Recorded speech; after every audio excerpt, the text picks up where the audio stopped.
Je m'appelle Anne-Marie Ouellette, puis je fais partie du collectif L'Eau du Bain. On présente cette année au Montmulty l'œuvre Solarium. Je m'appelle Thomas Sinou, je fais partie du collectif L'Eau du Bain et je suis concepteur sonore. J'invente les dispositifs qu'on utilise dans toutes les créations de L'Eau du Bain.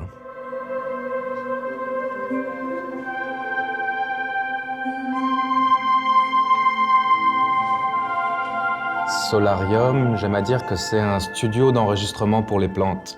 Un studio qui aurait été investi par les plantes pour faire de la musique. Le spectateur rentre dans cet univers-là et vient interagir avec les plantes pour pouvoir les faire chanter.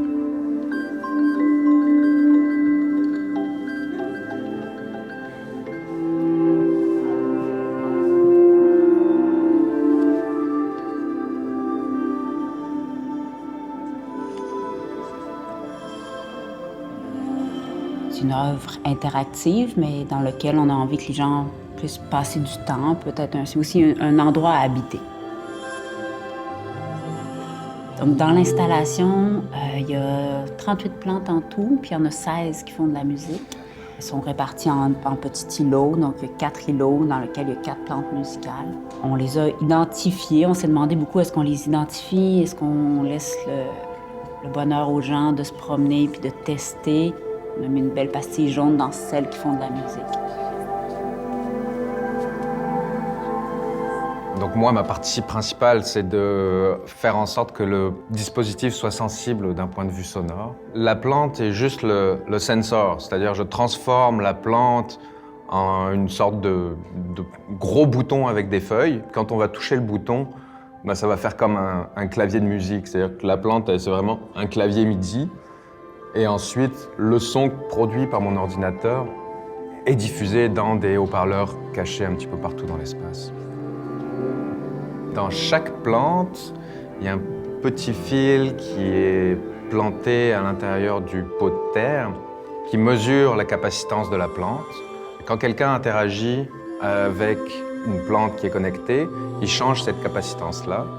Donc ensuite, moi j'ai des cartes Arduino qui mesure cette capacitance, qui permet de détecter quand quelqu'un rentre en interaction avec la plante, qui envoie les messages de mesure à mon ordinateur.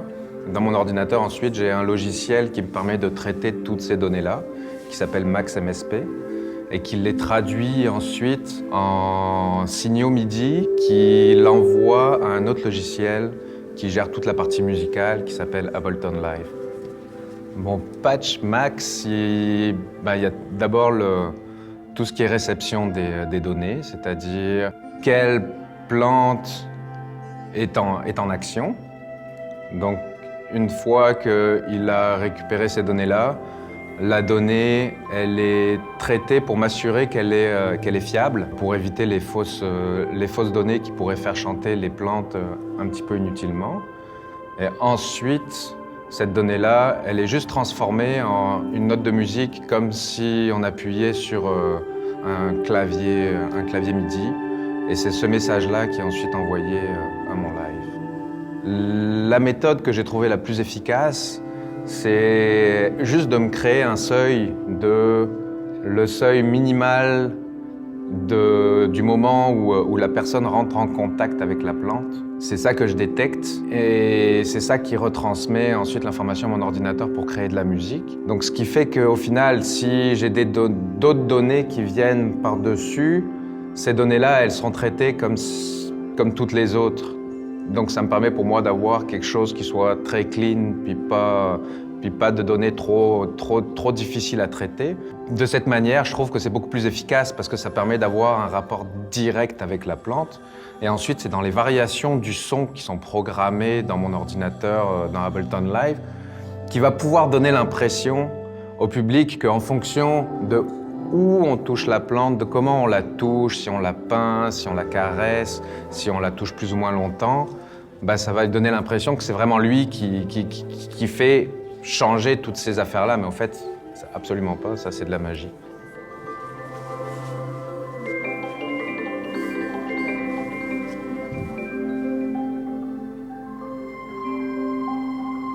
La chose qui m'a le plus marquée, c'est de voir le corps du spectateur se transformer par l'écoute. C'est quelque chose que je savais déjà. Quand on écoute On se tend vers l'extérieur, on s'oublie un peu, il y a une détente.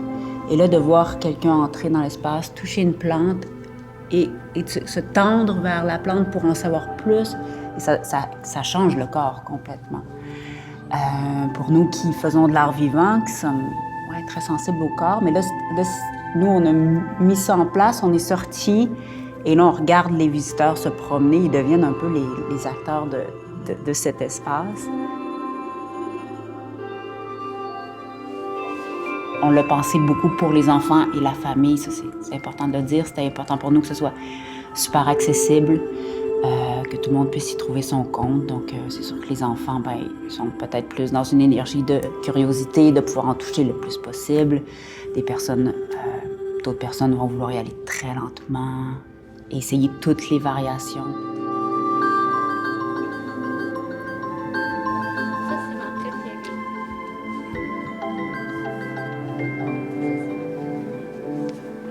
Sainte-Lô-du-Bain, les processus de création varient vraiment d'une œuvre à l'autre parce qu'on travaille des formats différents. On fait plus souvent de l'art vivant que de l'installation, même si on aime faire de l'installation. Puis, quand on fait du théâtre, ce sont de très longs processus parce qu'on travaille l'écriture de plateau, donc tout se construit en même temps, le son, la lumière, le texte, la présence en scène, les corps en scène qui sont souvent des non-acteurs, souvent presque tout le temps des enfants, des personnes âgées. Donc ça prend du temps pour arriver à l'œuvre finale. Quand on travaille des installations, c'est différent. Solarium, c'est l'œuvre sur laquelle on a travaillé le moins longtemps ensemble en salle. Ça a plus été un flash. Thomas y a pensé. Après, lui, il a commencé à développer tout ça, composer. Puis avec Karine, on a pensé à l'espace. Donc on a eu peut-être une semaine de recherche en salle en amont. Puis là, au mois multi, en 4-5 jours, tous les morceaux se sont mis en place. Les morceaux ont été travaillés en dehors de l'espace.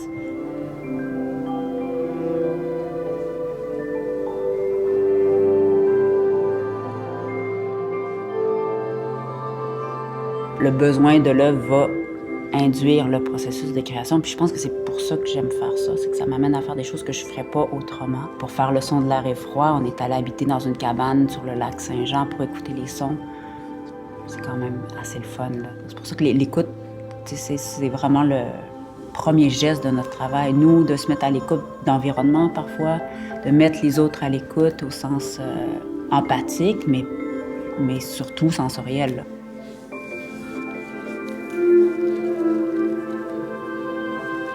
Ce qu'on voulait avec Solarium, puis ce qui marche bien, ce que j'aime vraiment, c'est que les gens, ils passent du temps un peu. Puis en ce moment, au sortir de la pandémie, où on a été confinés chez soi, ou aller à l'épicerie même, on nous demandait d'y aller tout seul, de ne pas rester longtemps, ou les lieux gratuits où on peut passer du temps, même les bibliothèques ont réouvert, mais sont vraiment rares. Le café était fermé, puis moi, j'adore aller au musée pour voir des œuvres, mais j'adore aller au musée parce que c'est des endroits où on se sent bien, où on peut s'asseoir longtemps, regarder les autres, se promener. Donc, ce solarium, c'est aussi cet espace-là. Là, les visiteurs que j'ai croisés, je leur ai dit, vous reviendrez sur l'heure du dîner, vous avez besoin d'une petite pause, venez ici.